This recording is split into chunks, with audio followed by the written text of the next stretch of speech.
Good afternoon. You're listening to Eye on the Valley right here on CIVL 101.7 FM, broadcasting from the University of the Fraser Valley Seversburg campus, broadcasting to the Fraser Valley on the traditional and unceded territory of the Stolo people. I have a very special episode for you today, an interview with Lynn Perrin, community activist. Thank you for joining us. You're listening to Eye on the Valley right here on CIVL 101.7 FM. I have the pleasure to be joined by Lynn Perrin, community activist. Thank you, ma'am, for joining us again. Thank you for inviting me again, Surjit. I really appreciate it. And I hope you're having a great holiday season. Yes, I'm spending a bit of time with family, and also I'm taking care of a really nice little dog. So, and the dog likes to go for walks in really nice parks. So I've been getting out for some nice walks. That's great to hear. And I wanted to start off by asking you to give a bit of an update about the Abbotsford compost situation that City Hall was trying to shut down, and you guys were working hard to get it shut down. And City Hall a few months ago passed a resolution ordering that company to shut it down. Any updates on that front? Last week, I contacted the adjacent neighbors, and they said that it appears that nothing has changed, that the pile of the composted material, which the Ministry of Environment is considered to actually not be commercial composting, but really just refuse, has not depleted. Apparently there is still truckloads of wood waste coming to the 617 Mackenzie, and the Abbotsford Fire Department recently had to come and put out yet another fire.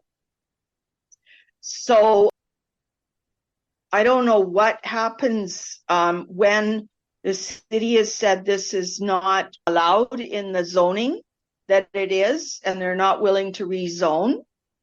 And when the fire department gives fines worth thousands and thousands of dollars, and the Ministry of the Environment says that this could result in fines of tens of thousands of dollars, and yet it still continues.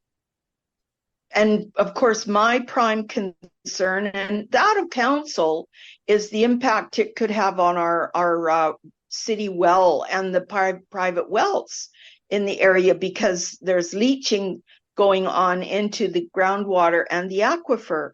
Now, this affects me, this affects you, Surjit, this affects tens of thousands of people in Abbotsford, because if there's manure leaching into our city well, that could result in E. coli. And, you know, an example of that is Walkerton, Ontario. And people got sick, people died. And so, you know, somebody has to take responsibility for this.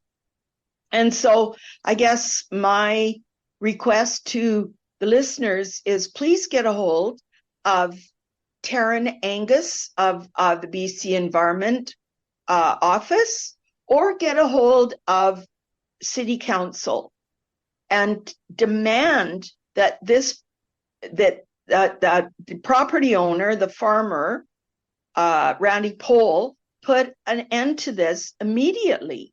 Would you know why he's not following the resolution that was passed? I mean, we know his consultant has some kind of a relationship with city staff, and even with one councillor who is pretty annoyed at what's going on. I don't know whether it's the farmer has gotten away with it for 6 years so far and thinks that he can just keep on doing it, you know?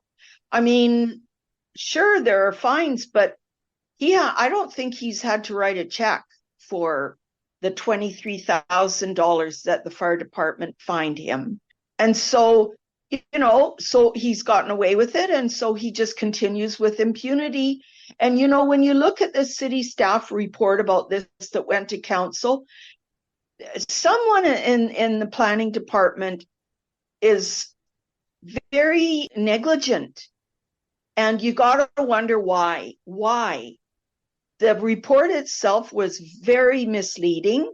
It left out very important facts.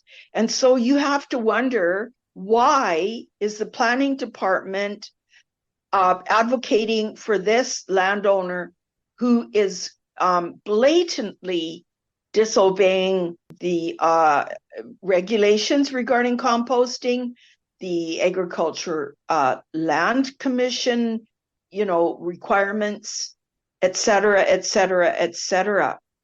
What is the connection of this landowner with city planning staff or council? I know that one of the councillors during the public hearing stepped away from the debate and the vote because of a potential conflict of interest. And I don't know why the Land Commission hasn't come down on this, because the regulation says that 50% of what is in that compost, and I'm using that term very loosely, is supposed to come from that land. And right in the report, it's only 12%. So I don't know why the Land Commission itself isn't coming down on this operation. And I know for a fact they know full well what's going on, because we've let them know numerous times. And now I wanted to switch topics. We had Tim Ticker on last week, and I wanted to ask you and your opinion on that. He talked about the pipeline that's going through Hope and the other parts of the Fraser Valley, causing some difficulty now. Do you have any updates on that and what your group is doing also to help Tim's group? Since Tim was interviewed by you, he has submitted a notice of motion to the Canada Energy Regulator, requesting that they take more time, do their due diligence regarding the request of Trans Mountain to reduce the size of the pipeline from 36 inches to 30 inches. And he gives a lot of really technical reasons why they should not approve that. And so one of them being that, the pressure on that pipe, and the pipe may not even be the quality of the pipe may be wanting. And this is really close to Hurling Island, which is really important spawning area. So he points that out. And since that time, I've looked at the notice of motion, and then there was yesterday an article by Reuters saying that two of the shippers of the toxic diluted bitumen, and toxic, by the way, is Trans Mountain's own term for the product that's going through there. Two of the shippers are pressing the regulator to agree and permit Trans Mountain to reduce the size of the pipe. But another thing that has been discussed and expressed as a concern by the regulator is that the leak detection system, it only covers 71% of the route of the pipe. And that should be of concern to every single person along that entire 1,100 kilometers. Because, for instance, in Abbotsford, we've had four leaks from the old pipeline. And one of them went on for a week and destroyed Kilgard Creek wetland up on Sumas Mountain. It will never be recovered.